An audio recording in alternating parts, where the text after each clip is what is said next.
muchas gracias a todos ustedes. En realidad creo que ha habido algunos problemas del local, pero en fin, ya lo salvamos. No es la primera vez que vengo a San Marcos, ya he venido en otras ocasiones.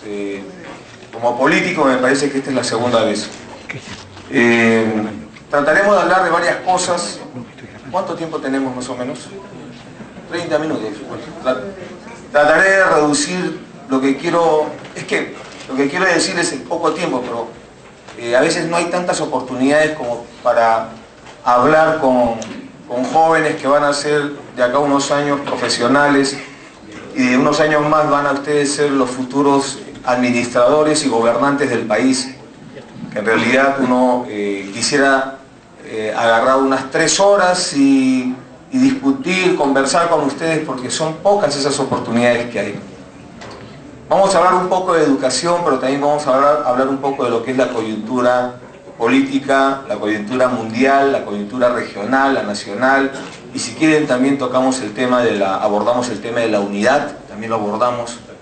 En cuanto a la coyuntura mundial, ¿dónde estamos parados ahora? Estamos parados en un mundo que se está transformando. En el siglo pasado terminó la Guerra Fría y cayó el muro de Berlín, el Pacto de Varsovia, la Unión Soviética se desmembró, implosionó, y hubo una coyuntura en la cual el bloque vencedor dominó el planeta. Esa coyuntura ha terminado y ahora están surgiendo nuevos países emergentes como son los BRICS, que es Brasil, India, Rusia, China, y ahora están también surgiendo Corea del Sur, Singapur e Indonesia. Están surgiendo nuevas economías que se calcula en unos cuantos años van a ser en el Producto Bruto Interno van a ser superior al grupo de las 7 potencias industrializadas del mundo. ¿Qué quiere decir esto? Que no podemos predecir en principio cómo va a ser el planeta de acá a 20 años. No sabemos cómo va a ser. No sabemos si el dólar va a seguir siendo la moneda mundial. Hay una crisis financiera mundial.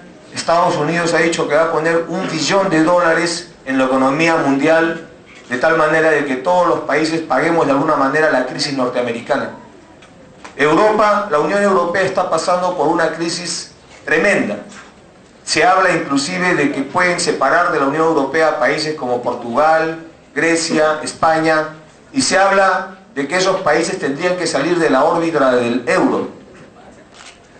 Es decir, estamos viviendo entonces un mundo cambiante en el tema político y con nuevas amenazas como es el cambio climático, que está ya creando problemas en la naturaleza, en la agricultura, etc.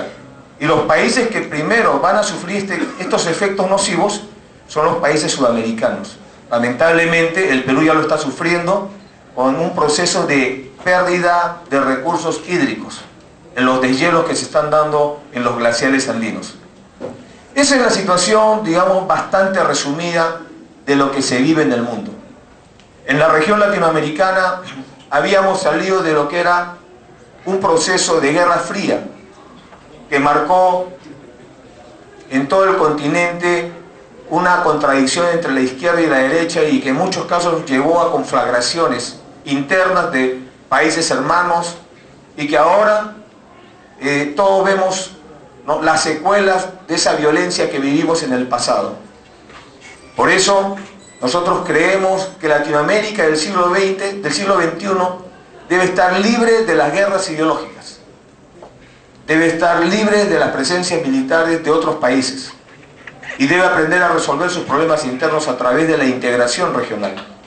Por eso nosotros no creemos en que se debe construir un eje del Pacífico para enfrentar al eje del Atlántico. No creemos que hay un eje del mal y un eje del bien en Latinoamérica.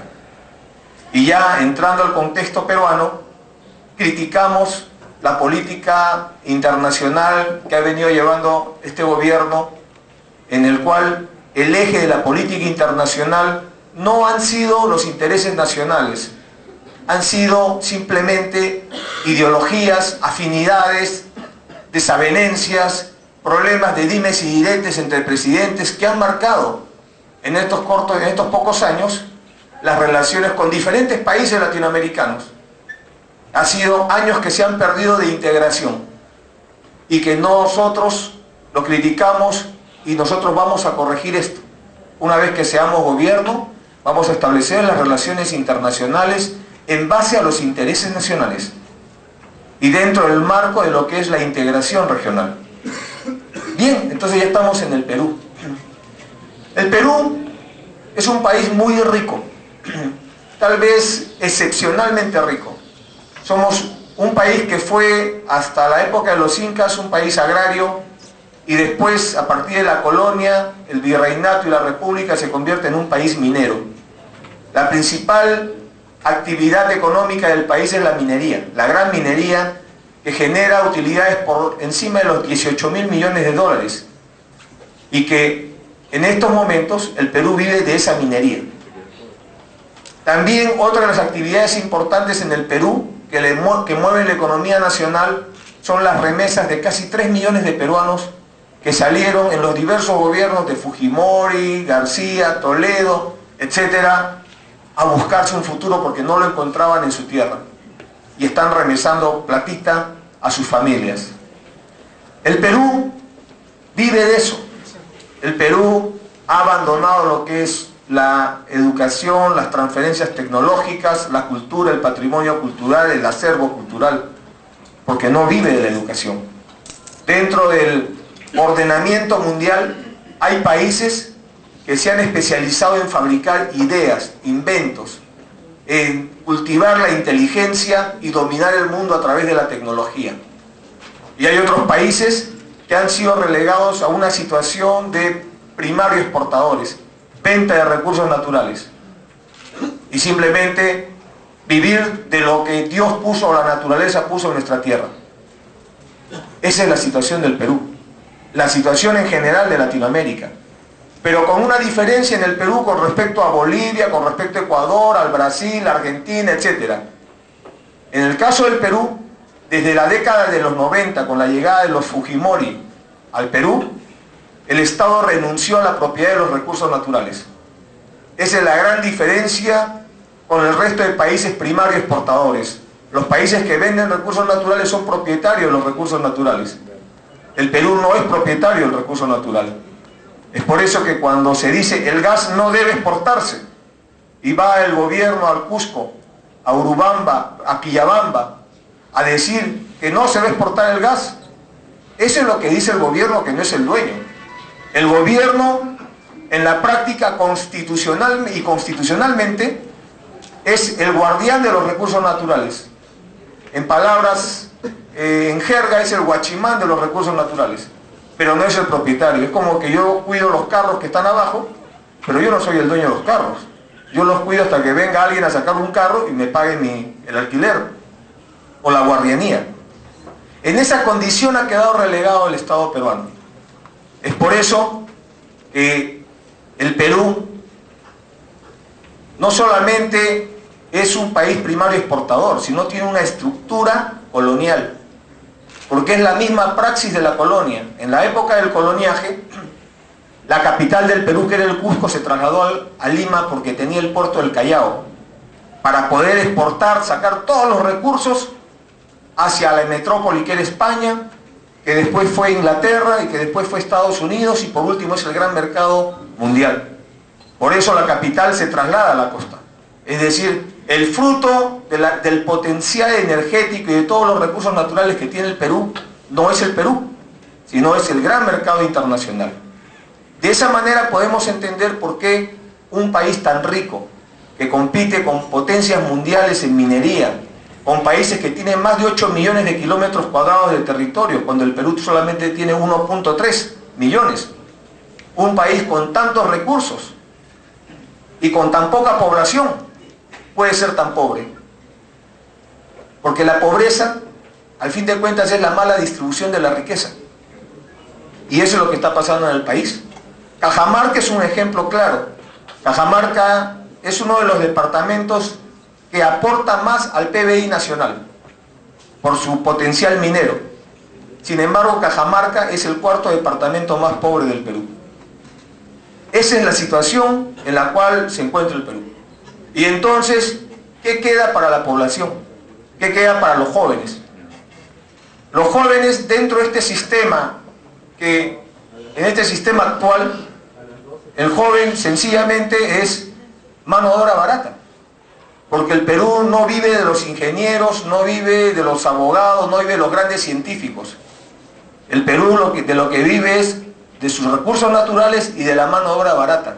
De esos muchachos que están con jornales de 15 hasta 20 soles y están trabajando más de 12 horas diarias y muchas veces sin seguro, sin cobertura, con trabajos esporádicos, no trabajos permanentes.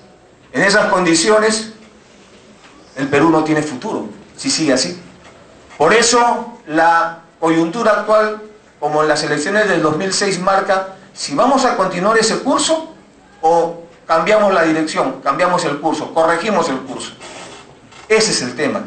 Los que no quieren cambiar la dirección del curso, dicen, el Perú está bien, el Perú avanza.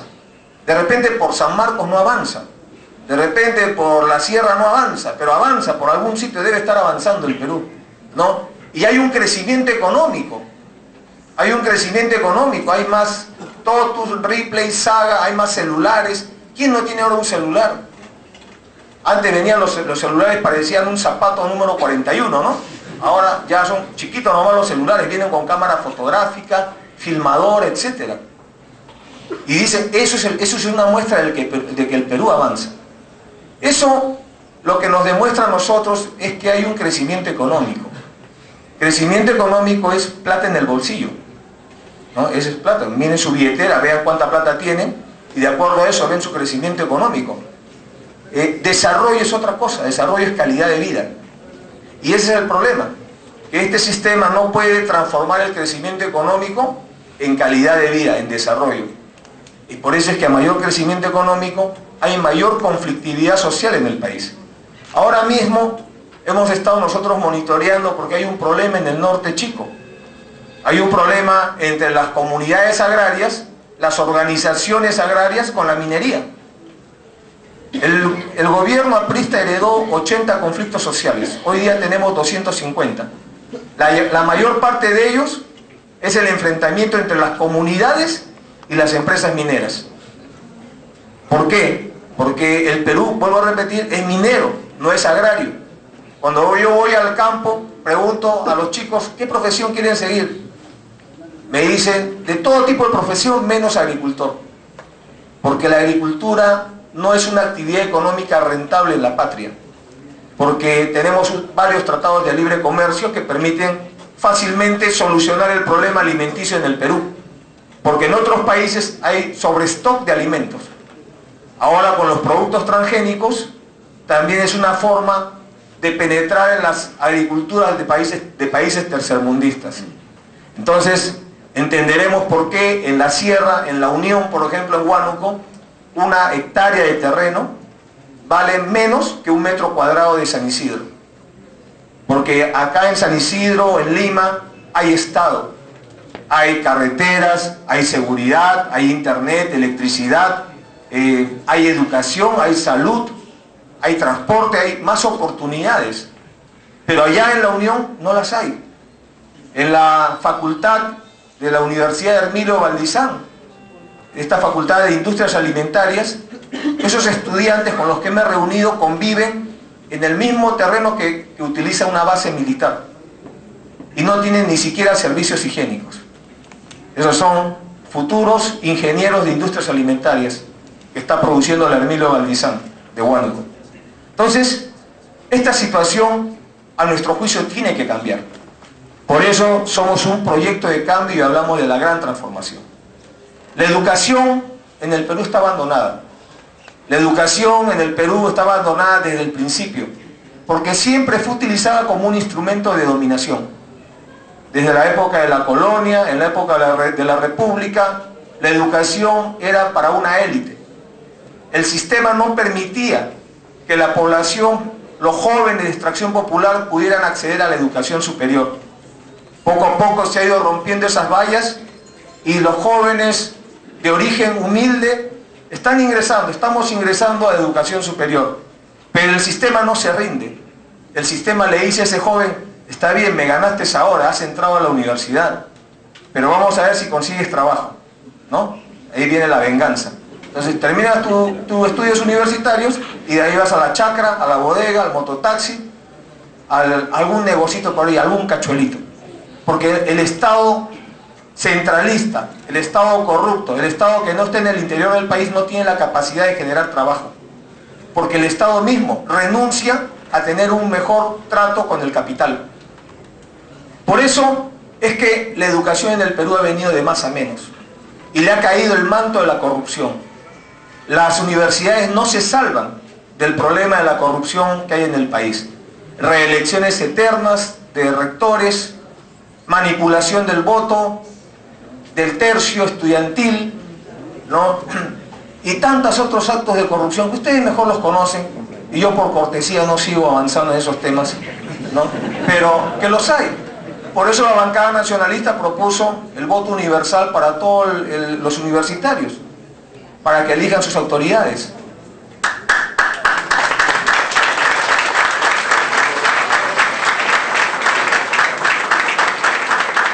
¿Por qué no se invierte en educación? ¿Por qué no se invierte? El acuerdo nacional decía que la educación debía recibir el 6% del PBI nacional. ¿Alguien sabe en cuánto está el PBI nacional? Más o menos 127.000 millones de dólares el año pasado. Este año debe superar los 140.000 inclusive, ¿no? Pero el 3%, el 6%, de eso estábamos hablando de más de 8.000 millones de dólares. En estos momentos el presupuesto se mantiene en promedio del 3%. Desde hace por lo menos 15 años se mantiene en el 3%. ¿Por qué no se invierte en educación? ¿Por qué, si ustedes saben, si tienen un hijo, por qué no invierten en la educación de su hijo? Yo lo hago. Y creo que acá todos los que tenemos hijos invertimos, podemos sacarnos el pan de la boca para la educación del hijo. ¿Por qué? Porque sabemos que la educación es mucho más importante que los recursos naturales. Los recursos naturales son importantes, pero no garantizan el desarrollo. Hemos tenido el guano y el salitre y nos costó Arica y Tarapacá. Hemos tenido el caucho y nos costó el genocidio de comunidades boras, huitotos en la Amazonía. Pero la educación nunca la hemos tenido. Por eso nosotros apostamos a la educación. Y el sistema no apuesta a la educación porque no necesita para vivir el Perú de la educación. Lo que necesita es mano de obra barata. Porque el Perú no produce ni siquiera esa cámara fotográfica. El Perú todo lo alquila, todo lo compra, con el oro, la plata, el cobre, el molibdeno, etcétera, con la pesca, etcétera, con el gas, el petróleo, compra todo, pero no produce nada. Esa es la gran tragedia que tenemos nosotros. Y por eso nosotros hablamos de una revolución educativa, que empiece por restaurar el acuerdo nacional de llegar al 6% del PBI en educación, para solucionar el problema de los maestros, pero sobre todo el problema de los alumnos. Nosotros planteamos un programa de nutrición infantil para la educación inicial, sobre todo para la primera infancia. ¿Saben por qué? Porque la familia promedio en el Perú es la familia partida. Es la madre con los hijos y el padre, quién sabe, por razones de trabajo o lo que sea, no se encuentra en el hogar. Y la madre, como mujer, tiene que sacar adelante a la familia, tiene que trabajar con los muchos casos de discriminación en el trabajo, etc. Por eso nosotros planteamos un programa de nutrición infantil en los colegios con desayuno y almuerzo. Planteamos nosotros un programa de infraestructura, inversión en infraestructura pública, porque un niño en las zonas rurales demora 40 minutos a 1 hora en llegar a su colegio, y igualmente de regreso, y no hay electricidad, entonces la jornada de ese chico termina a las 5 de la tarde. No puede seguir estudiando porque no van a estar todos los días con mechero. Entonces los niños que nacen a partir de los 1500 metros de altura ya tienen marcado un problema, una discriminación, una desigualdad. Nosotros planteamos dentro de esta revolución educativa una alianza entre la universidad, que tiene la inteligencia, los gobiernos regionales que tienen la plata, y los empresarios que plantean las necesidades y los retos. Que las universidades resuelvan los problemas regionales, que las universidades resuelvan los problemas de su entorno a través de los laboratorios de investigación científico-tecnológica. Siempre gracias.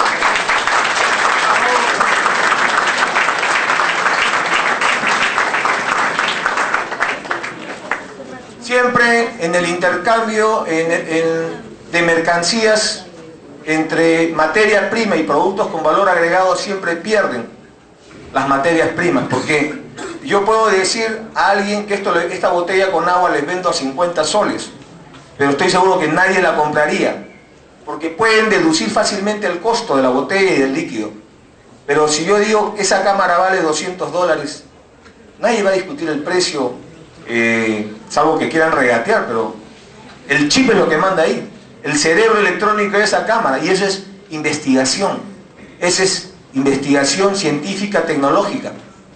Por lo tanto, nosotros cuando hablamos de una revolución educativa, hablamos de que el Perú no puede seguir viviendo como un país primario exportador y en una estructura colonial. Necesitamos un país que se inserte en el proceso de globalización mundial, como un país, con una sociedad, con una juventud que tiene educación de calidad, con una juventud que tiene nutrición básica, y no tenemos nosotros ciudadanos de segunda categoría. Necesitamos insertarnos al proceso de globalización con un país con industrias nacionales sólidas, con un país que no venda materia prima, sino le agregue la capacidad que nos puede dar la inteligencia. Necesitamos un país que recupere los derechos laborales. Necesitamos un país que tenga soberanía y la propiedad de sus recursos naturales. Entonces, nosotros planteamos en esta revolución educativa, planteamos el futuro para los jóvenes, el futuro para los niños. Hablamos entonces del Programa Nacional de Becas. Necesitamos que nuestros jóvenes vayan también a conocer el exterior, vayan a estudiar, vayan a aprender idiomas. Yo se los digo, porque en el extranjero, si no sabes idioma, no te puedes incorporar ni te puedes integrar a una sociedad. Nosotros planteamos también de que hay que establecer una política nacional de educación y no entregar la educación al mercado. En el año 83 habían aproximadamente 26 universidades públicas y 9 privadas. Hoy día tenemos más de 70 universidades privadas y más de 30 públicas. Y eso porque gracias a la ley de empresa, de la universidad de empresa, ahora poner una universidad es un negocio. Y el negocio no es la educación, el negocio es el lucro, el poder. Hay universidades que se dan el lujo de inscribir partidos políticos. Otras universidades tienen equipos de fútbol profesional. Otras universidades compran congresistas, compran jueces, compran fiscales, compran todo lo que no se mueve. Compran todo. Y los mandan a Europa a hacer un curso, a una invitación, los mandan a pasear por todo el mundo. Y son universidades que tienen más de 100 juicios, pero ya tienen al Poder Judicial comprado. Necesitamos recuperar la honestidad en la universidad. Y no queremos universidades que tienen más de 500 filiales a nivel nacional, donde se engaña muchas veces a los jóvenes. En pueblitos pequeños le ponen un cuarto de 40 metros cuadrados y ahí meten 50 muchachos y les hacen creer y soñar que de ahí van a salir profesionales. Es decir, hemos entregado la educación al mercado y tenemos que recuperar la educación. Esos son algunos puntos básicos, porque dentro de la propuesta nacionalista nosotros planteamos un nuevo rol del Estado, que el Estado no puede entregar la educación al mercado, que el Estado no puede entregar la salud, la seguridad, las pensiones al mercado, que el Estado tiene que asumir políticas públicas para resguardar a toda nuestra gran comunidad peruana. Necesitamos construir una sola ciudadanía. Por eso soy nacionalista, porque el nacionalismo es la construcción de la nación. El nacionalismo es un concepto político, más que un concepto económico. Cuando hablamos de economía nacional de mercado. Y cuando hablamos de lo político, hablamos de nacionalismo, que es la construcción de ciudadanías. Cuando yo voy, fíjense, a los pueblos del interior del país, ¿qué me dice la gente? Primero, en el pueblo hay bastante corrupción. No hay pueblo donde no haya escuchado que digan que hay corrupción y bastante. ¿Qué otras cosas me dicen? Me dicen que su ley de carrera pública magisterial, que quiere una nueva ley de carrera pública magisterial a los maestros, no a la municipalización. ¿Qué más te dicen? Que no hay trabajo. ¿Qué más te dicen? Que hay corrupción en los programas sociales, que te borran de la lista si no participas en una actividad del gobierno. ¿Qué más te dicen? Que hay racionamientos de agua, que no hay precio para la papa, para el maíz. Es decir, lo que te están diciendo, si queremos resumirlo en pocas palabras, es que te están faltando el respeto, que no te están tratando como ciudadano, te están tratando como un ciudadano de quinta categoría. ¿Y cuál es tu culpa para que te traten así? Vivir tan lejos de Lima. Porque el Estado es un Estado débil, que le da soroche, no quiere pasar ticlo, se regresa a Lima inmediatamente. Es un Estado que no se preocupa en lo que pasa en la Amazonía. Es un Estado donde en los pueblos de la Amazonía, en los pueblos fronterizos, los chicos estudian la historia colombiana, la historia brasileña, utilizan las monedas de los países fronterizos que sí tienen un Estado presente. Entonces, acá lo que tenemos que hacer en el Perú es transformar el país. Transformar el país significa fortalecer el Estado, que proteja y defienda a la gente más humilde, a los 8 millones de peruanos que están viviendo en economías de subsistencia. Necesitamos un Estado, termino y te doy la palabra, necesitamos un Estado que tenga una política clara de la educación, que ponga orden en las universidades y no permita que las universidades se conviertan en centros de negocios como poner una pollería.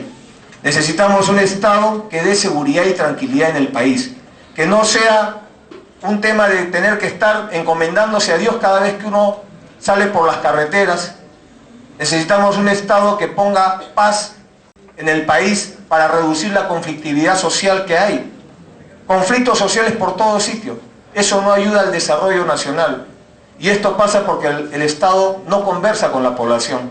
El Estado solamente conversa con el capital. Y por último, necesitamos un Estado que rompa con la corrupción. Porque la corrupción es un sistema en el país. Cuando el señor Bailey le dice a García, ¿no?, que él le ha dicho que García tiene un plan para hacer un golpe de Estado si Ollanta llega a la presidencia y que la plata viene sola, ¿qué es lo que le está diciendo? ¿Cuántos políticos que digan pues si la plata viene sola o no? Que de una vez desmarquen. Y cuando le dice que tiene un plan para hacer un golpe de Estado, está hablando que tiene un sistema, tiene personal y tiene equipo, infraestructura para dar un golpe de Estado. Entonces estamos hablando de un gobierno que huele a corrupción. Nosotros hemos planteado políticas claras, medidas claras contra la corrupción. Hemos dicho, por ejemplo, la imprescriptibilidad de los delitos de corrupción, la inhabilitación de por vida a los que roban al pueblo. Hemos creado el derecho a la revocatoria. Lo que el pueblo pone, el pueblo lo puede sacar.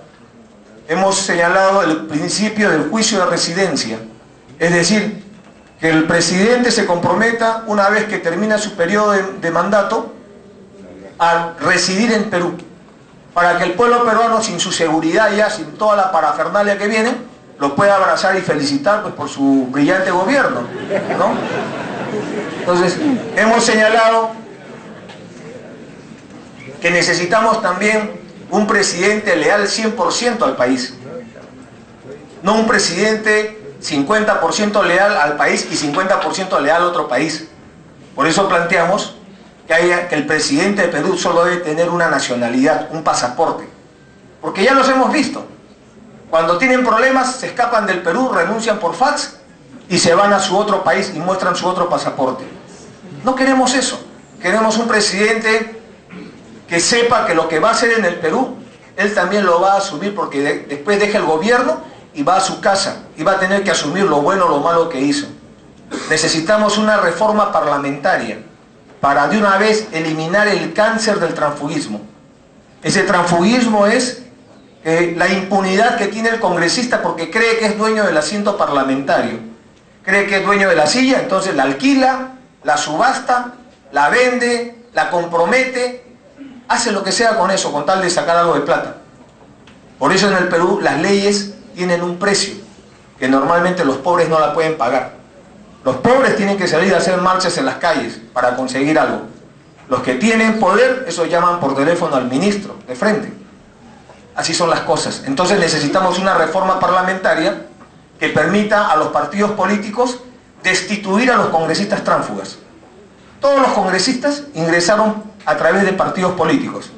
Pero si ustedes ven ahora cómo está el Parlamento, verán que hay bancadas que tienen su partido político detrás. Pero hay otras agrupaciones informales que no tienen ningún partido político atrás. Y hay otros que están silvestres todavía, no tienen ni siquiera agrupación informal. Es como que tú compras un coche y yo compro otro coche. Mi coche tiene un respaldo de un taller, de una marca, y tu carro no tiene ningún respaldo, no tiene ni siquiera mecánico. Entonces, ¿qué garantía te puede dar eso? De que puedes marchar con ese coche. Entonces nosotros creemos en que la democracia tiene que basarse en instituciones, no en personas. Y por eso creemos que la lucha contra la corrupción debe ser clara, frontal. Y en ese tema tenemos que trabajar todos juntos. Para terminar y pasar a las preguntas, ¿no? Va a haber preguntas, ¿no? ¿Ok?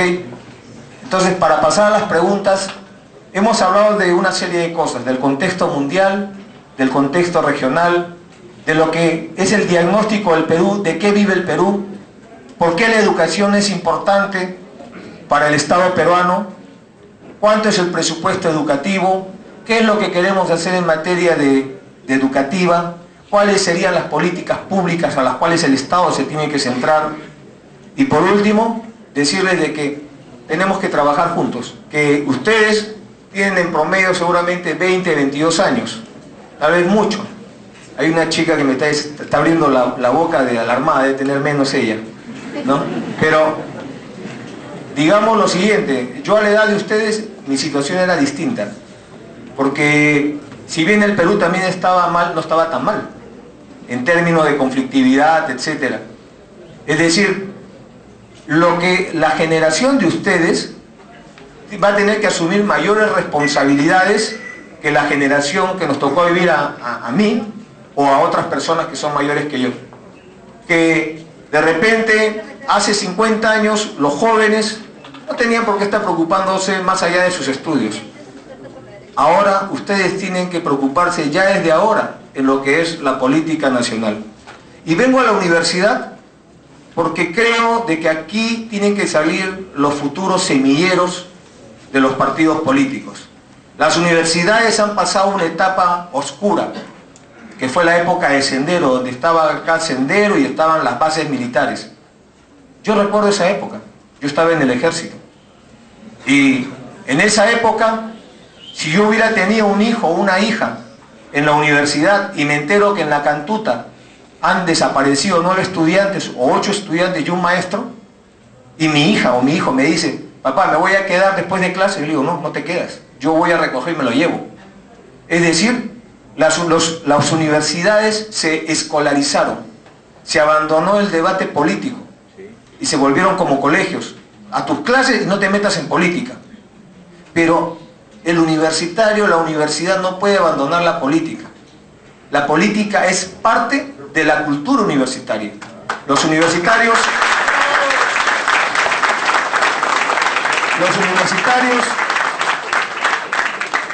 requieren de tener el conocimiento técnico de su profesión, requieren de la política para tener una visión universal y requieren también tener un compromiso con el país de que lo que están estudiando no lo van a emplear para el mal.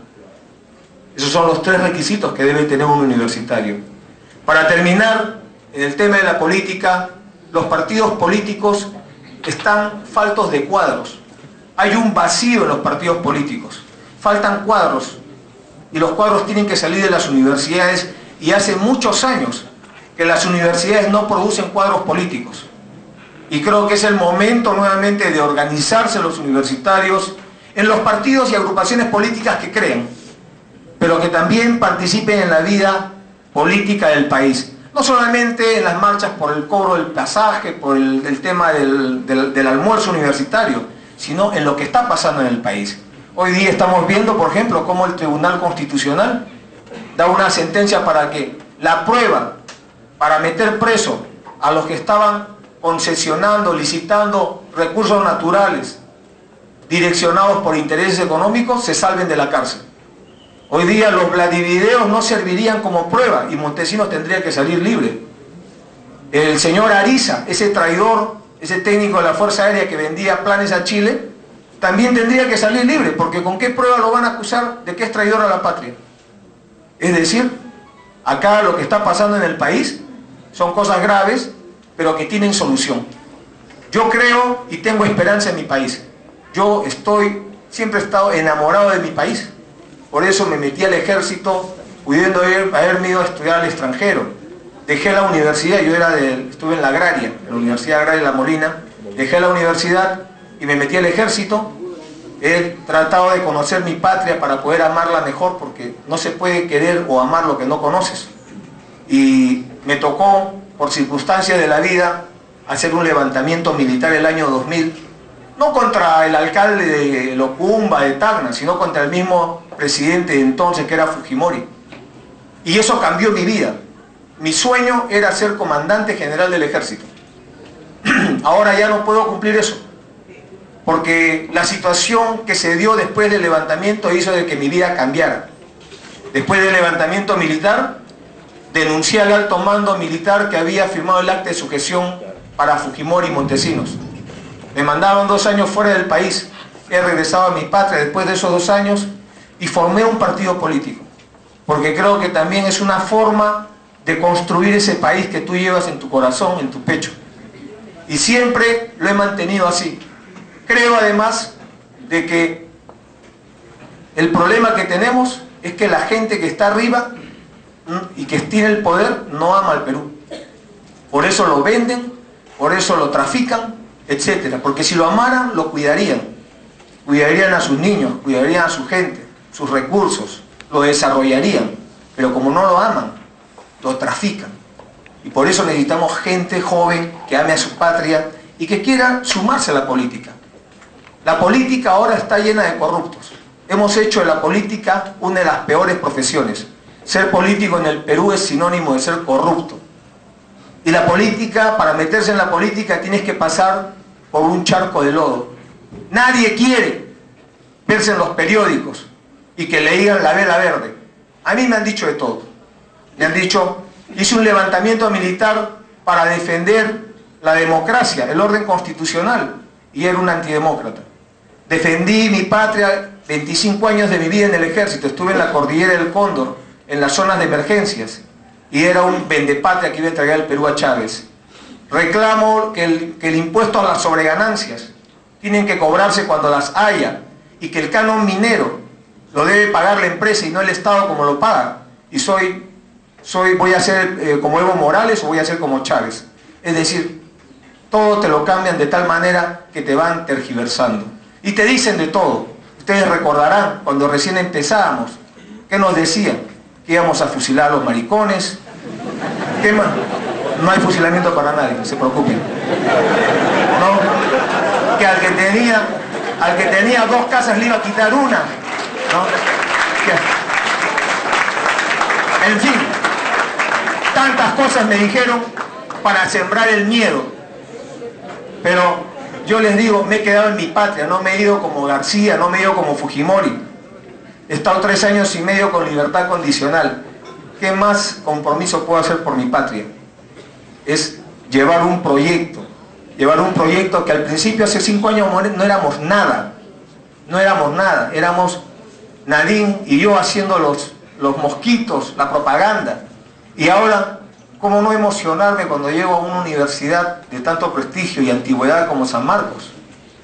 Y encontrar que hay gente que dice, yo voy a apoyar el nacionalismo, o ya el nacionalismo se conoce, va despertando curiosidad. Es decir, esa semilla que me costó sangre, sudor y lágrimas sembrarla, la voy viendo ya como una planta que va creciendo y que puede ser gobierno, y que tenemos ahora el mejor equipo de gobierno en lucha contra la corrupción, en economía, en políticas públicas, en educación, en salud, etc. Somos capaces de gobernar, pero no somos capaces de transformar el país si ustedes no participan, porque solos no podremos transformar el país. ¿Cómo enfrentarte a los poderes económicos? Solamente las AFPs manejan 30.000 millones de dólares. Manejan más plata que el presupuesto peruano. O sea, las AFPs tienen más plata que el Estado peruano. ¿Cómo te enfrentas a ellos si no contamos con el apoyo del pueblo? ¿Cómo te enfrentas para transformar la patria, para darle un futuro a nuestros hijos, a ustedes, que ya son el presente, si no tenemos el apoyo de ustedes? Somos un partido a nivel nacional, grande, pero todavía es débil, todavía tiene carencia de cuadros. Vamos poco a poco avanzando, es una criatura de 5 años. ¿Qué le puedes pedir a una criatura de 5 años? Pero la han hecho correr a esta criatura, la han tratado como adulto, y hemos respondido. Ganamos las elecciones pasadas, nos las robaron en mesa. Por eso lo más difícil en un proceso electoral no es ganar las elecciones, es evitar que te las roben. Muchas gracias.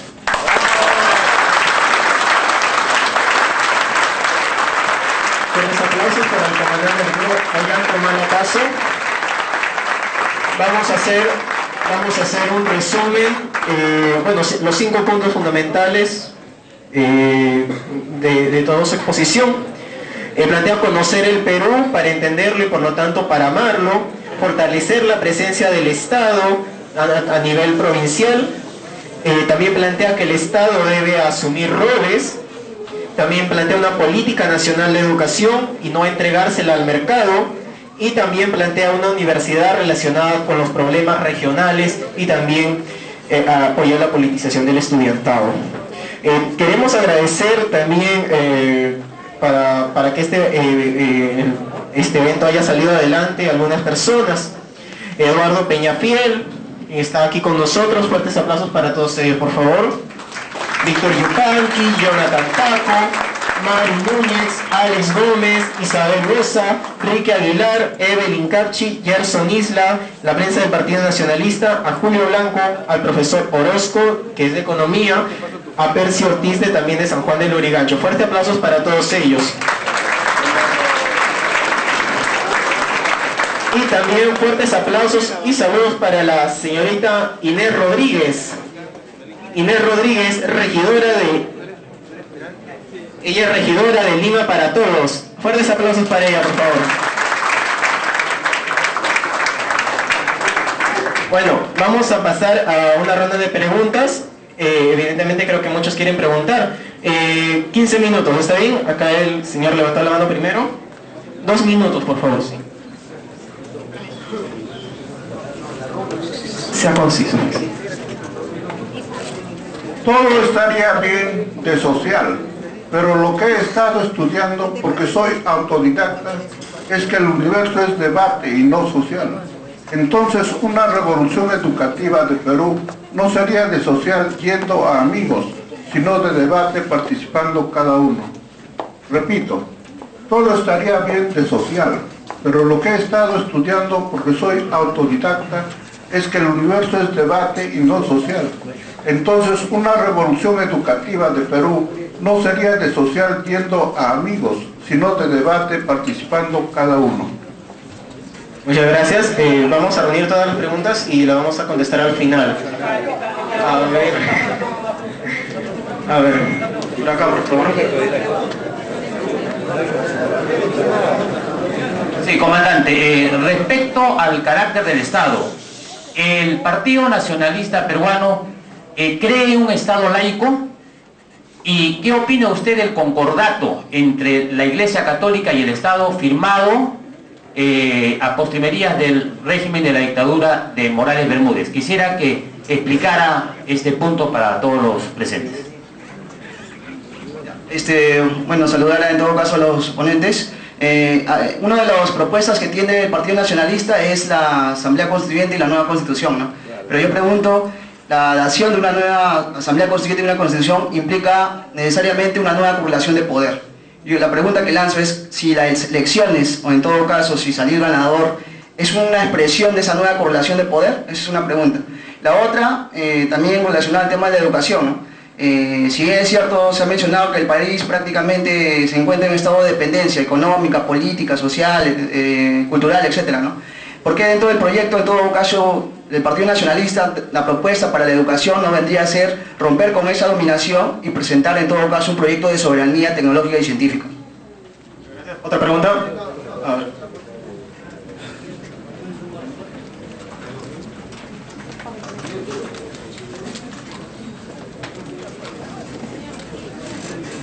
Por favor, sean concisos. Bueno, saludando al señor Humala, son de dos preguntas. Primero, hace unos días, Mario Vargas Llosa dio un discurso en donde él condenaba al nacionalismo como causa de atrocidades en la historia de la humanidad. En todo caso, yo le pregunto, ¿cómo conciben ustedes, los del Partido Nacionalista, justamente el nacionalismo? En todo caso, ¿cuál es el concepto que usted cree que maneja Vargas Llosa del nacionalismo? Y segunda pregunta, usted habla de un Estado nacional y bueno, hay algunas personas que creen que en torno a ciertos factores étnicos creen que el Perú incluso puede ser multinacional, hay todo un debate. En todo caso, ¿cómo usted concibe la nación peruana? ¿Una sola nación? ¿O lo deja multicultural o cree que puede ser plurinacional? Acá tenemos otra pregunta. Señor Humala, mi pregunta es concisa.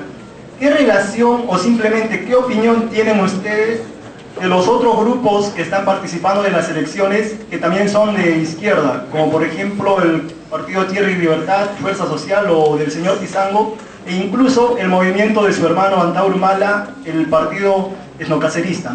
¿Qué opinión y qué relación tienen con ellos? ¿Qué discrepancias o similitudes? La última pregunta de esta fila. No, yo no quería hacer una pregunta, sino hacer una sugerencia.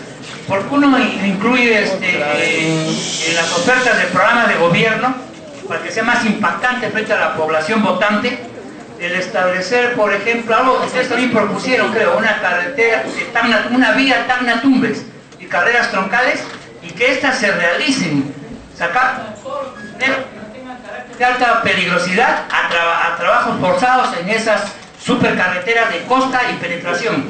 Otra sugerencia, el favorecer, crear ciertas grandes cooperativas en los centros que tengan una posibilidad de alta productividad, y eliminar las presidencias de gobierno y sustituirlas por consejos de gobierno, y poner a la Universidad Nacional, digamos, en la favorita, en el centro, ¿cierto?, de la educación nacional y el desarrollo de las ciencias básicas.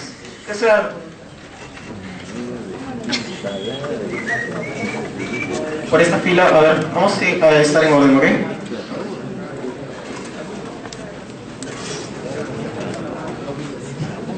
Uno era preguntar qué propuesta había respecto del funcionamiento del Ministerio de Educación. Yo he trabajado para el Ministerio y las decisiones las toma una sola persona usualmente, así que no es democrático. ¿Cómo funciona la democracia dentro del Ministerio de Educación? Es la primera pregunta. La segunda, ¿cuál es la participación que tienen los agentes de la educación en la construcción de la educación a nivel nacional? Sea los profesores, como los estudiantes, como los egresados, todas las personas que participan en la educación, ¿cómo pueden construirla? ¿Cuál es la propuesta para eso? Y la tercera pregunta es, ¿cuál es la propuesta pedagógica del partido nacionalista en relación al DCN, y cuál es la inclusión del arte? Está comprobado a nivel mundial que el arte genera libertad y crítica. Entonces, ¿cuál es la presencia del arte en la propuesta nacionalista?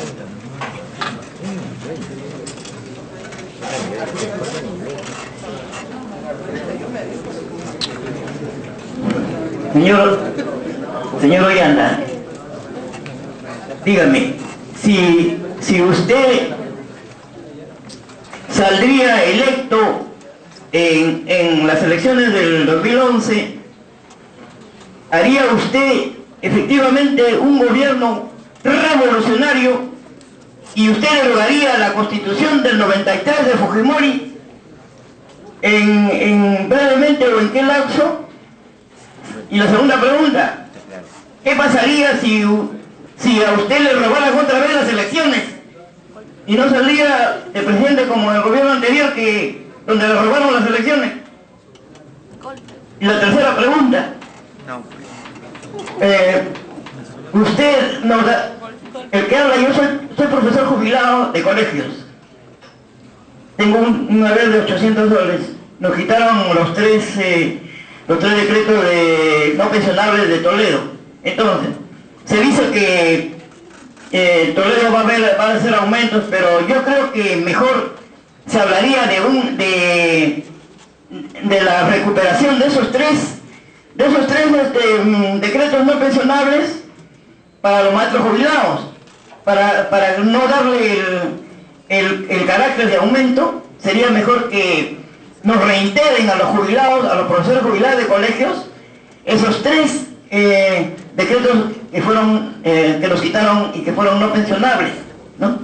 Entonces, y también ya que se habló de aumentos a los maestros, bueno, también a los activos, pero más que todo si haría, ya para terminar mi pregunta, si se podían cumplir todos las reformas que usted preconiza si que triunfe el nacionalismo, ¿no? O no, para no decir individualidades. No sé si me he dejado claro. Eso es todo. Muy buenas tardes, señor Humala. Quería hacer la pregunta de ¿qué plantea y de qué modo se pretende solucionar el problema de inseguridad social que vive el país?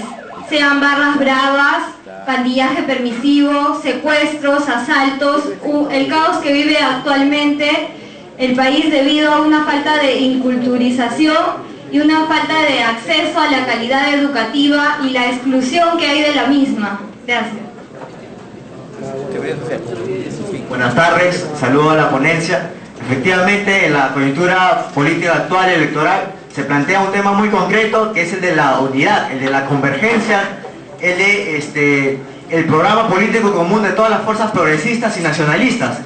El compañero Ollanta señaló que es un tema que se debería hablar, quizás por el tiempo no se ha hablado, pero es un tema de agenda. Y sabemos que este último proceso electoral ha sido muy significativo para el avance de las fuerzas populares. Compañeros, la experiencia de Fuerza Social demostró que es posible la convergencia, pero este escenario presidencial es diferente. El plan de la derecha, de todas las fuerzas antidemocráticas que quieren continuar con el modelo neoliberal, es que esas fuerzas progresistas y nacionalistas vayan desunidas. Y efectivamente, estos últimos días ha existido y existe el peligro de que un bloque importante de esas fuerzas, sabemos quiénes son, ¿no? Tierra y Libertad, Movimiento Nueva Izquierda, Lima para Todos quizás, están planteando justamente la posibilidad de participar en el proceso electoral, pero no se ve esta posibilidad de la convergencia, ¿no? General. ¿Por qué no plantear la posibilidad por parte del Partido Nacionalista tener la iniciativa de luchar por la convergencia para que este objetivo de la reacción no triunfe, ¿no? Sí, en esencia, como les ha señalado, los planteamientos programáticos son los mismos, lo que falta es la actitud política. La segunda cuestión es sobre la propuesta del nacionalismo.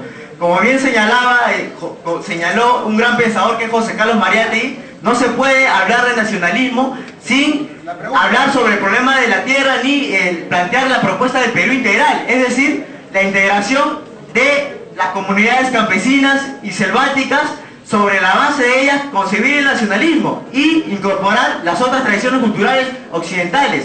En ese sentido, ya para concluir, ¿cómo se plantea justamente retomar esta propuesta nacionalista? Tomar o no tomar la propuesta de Perú integral, ¿no? Sobre la base de la comunidad campesina y del trabajo colectivista. Eso era la segunda cuestión que quería plantear. Una solicitud a todos, por favor, sean concisos porque muchas personas quieren hacer preguntas y si uno se va a extender y va a demostrar lo mucho que sabe, porque sabemos que todo el mundo sabe, no van a poder hablar todos, por favor.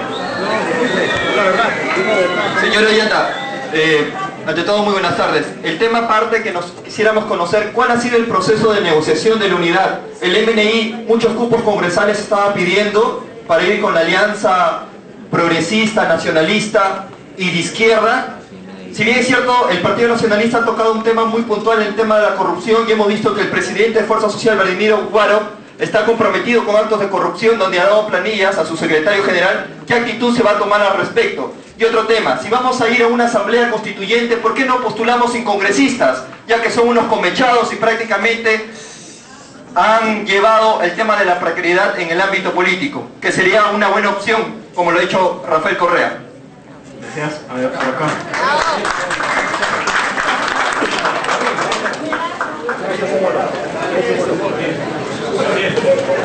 Disculpe, son las personas que primero han pedido. Ante todo, un saludo a los presentes, ¿no?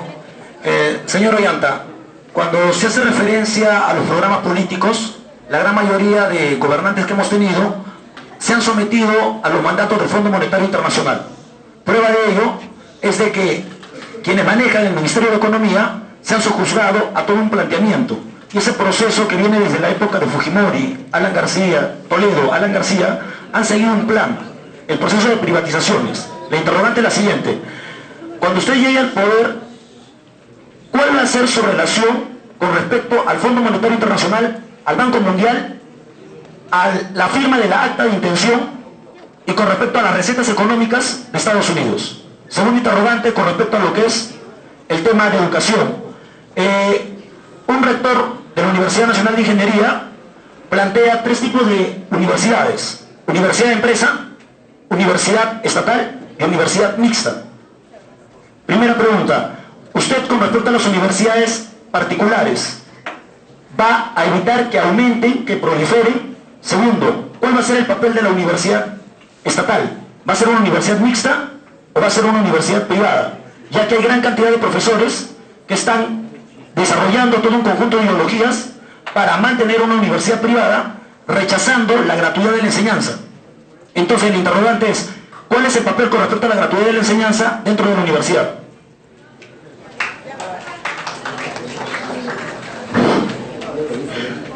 Simplemente la pregunta, buenas. Lo felicito por llegar, señor Ollanta, porque el año pasado también tuvo usted dificultades para entrar. Le comunico lo siguiente: sugiero de que en su plan de gobierno incluya la creación del Ministerio de Planificación del Desarrollo Nacional. Si no planificamos, si no sabemos qué fuimos, qué somos y qué seremos, no vamos a avanzar. El plan de desarrollo de la universidad del país tiene que ser prioridad 1. Entonces es lícitas como para medio de supervivencia. Necesitamos un Estado que genere oportunidades de trabajo en el interior del país. Necesitamos un Estado que dé oportunidades a los jóvenes. Cuando yo varias veces me he cruzado con las barras bravas, lo que yo siento es que los jóvenes que están en esas barras bravas están diciéndole a la sociedad que no están conformes con lo que la sociedad les da o les asigna, y que es su forma de protestar. Es un pretexto ir al estadio para después botar toda esa presión que tienen adentro. Y esa presión la tienen porque el Estado no les da oportunidades. Ser joven hoy día en el Perú es un tema muy difícil, muy discutible. Y yo creo que hay que empezar a dar educación, empezar a hacer medidas preventivas para corregir la delincuencia, para corregir a los delincuentes y evitar que hayan jóvenes que quieran meterse en ese camino torcido. Creo que necesitamos darle calidad de vida a nuestras familias para evitar disminuir la delincuencia. Creo que tiene que haber una remuneración policial adecuada para que se enfrente a problemas no solamente de seguridad ciudadana, que son los problemas del barrio, del distrito, y que los riesgos de seguridad ciudadana dependen del distrito. Una cosa es San Juan del Lurigancho y otra cosa es Monterrico. Los riesgos de seguridad ciudadana son distintos, pero hay problemas de seguridad interna que son una amenaza a la seguridad nacional, como es el terrorismo, el narcotráfico, y esos son temas en los cuales el Estado tiene que enfrentarlos como tal, con todos los aparatos que tiene el Estado. las Fuerzas Armadas en el control territorial y las fuerzas policiales en el control poblacional. Remuneraciones dignas. Por ejemplo, en el BRAE están pasando 5.000 galones diarios de querosene. Solo hay una carrozable y hay aproximadamente 4 o 5 puestos de control. ¿Cómo pueden pasar 5.000 galones de querosene diarios con 5 puestos de control en una sola carrozable? Donde el 90% de las cocinas son a leña. ¿Cómo puede pasar eso? Por la corrupción, porque en el BRAE está generando 200 millones de soles mensuales, perdón, 50 millones de soles mensuales. ¿Qué ejército, qué grupo de la DINOES puede enfrentarse a 600 millones de soles por año? ¿Cómo se pueden enfrentar? Los arrasan nomás. Necesitamos entonces darle remuneraciones dignas. Necesitamos combatir la corrupción. Esas remuneraciones dignas harán que nuestros policías el día de Franco no tengan que ir a cachuelear, darle mano dura. En cuanto a los problemas de la unidad, hay varios temas que me han tocado de la unidad. En realidad, por una cuestión de principios, yo no quisiera narrar detalles de cómo se han llevado como dicen, los recutecus de las reuniones que se han dado. Y yo lamento que en este caso el MNI haya decidido tomar otro camino, pero es problema de ellos. Nosotros creemos de que sabemos cuánto ha pesado el MNI en las últimas elecciones, creemos que es una fuerza importante, pero no es lo que va a marcar la diferencia en las elecciones. En todo caso, tengo la conciencia tranquila de haber hecho todo el esfuerzo posible para construir una unidad con todos. Ahora, el problema también es que en el contexto político nacional y en la zona y en la región también sucede cuando hay partidos, un partido político tiene una finalidad. La finalidad es llevar una propuesta al gobierno. Un partido es una voluntad organizada políticamente, que tiene la aspiración y el objetivo de llegar a ser gobierno para aplicar un programa de gobierno. La pregunta es, ¿hay partidos políticos en el Perú que ya renunciaron a llegar al poder y simplemente están en pos de cuotas de poder? Eso es algo que debiéramos preguntarnos. Y yo creo que sí hay. Lamentablemente, yo he escuchado el tema de la unidad desde hace decenas. Cuando era joven todavía he escuchado el tema de la unidad. Y creo de que hay mucha gente que se ha acostumbrado a vivir de la unidad. Así como la señorita y su acompañante me preguntan ¿de qué vivo yo? Hay gente que se ha acostumbrado a vivir de la unidad y viven bien de la unidad. Entonces creo de que eso marca el envejecimiento de determinadas organizaciones políticas en el Perú y en general en el mundo. El Partido Nacionalista es una organización joven que tiene como meta llegar al gobierno para plantear un programa de gobierno que sea participativo con las diferentes organizaciones sociales y laborales del país. Sabemos, como he dicho, que la transformación no la puede hacer solamente el Partido Nacionalista.